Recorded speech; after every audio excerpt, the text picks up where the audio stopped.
All right, I guess the easiest question is when you and your boss, President Donald Trump, look at the way the stock markets around the globe, and specifically the U.S. stock market's been behaving really since October. All three indices now doing better than many of their counterparts, but down on the year. What do you see as the order of culprits that are giving us this volatility and questioning what had been the recovery in a solid stock market backed up by a solid economy? Well, I don't know if you'd call it a culprit, but I think the predominant factor, hands down, and at the top of the list, is Federal Reserve policy. Donald Trump's instincts are always right on this, and months ago, he started pointing out that the Fed was going too far too fast.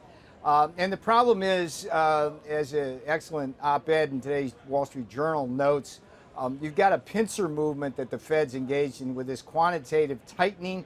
At the same time, it's raising interest rates. And it's perplexing here at the White House to see this because what we have is a tremendously booming economy, but it's driven, Rick, by three supply-side positive shocks which push inflation down. So you have these tax cuts, which are encouraging investment and productivity.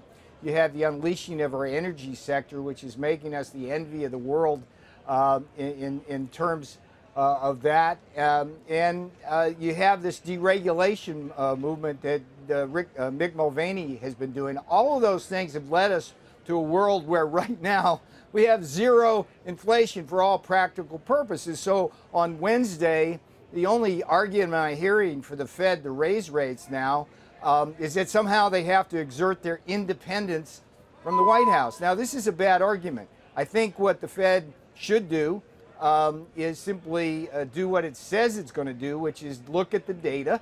It's moved to data dependence. That's a really critical move rather than just say they're going to raise rates 3 times in the next year. That was crazy.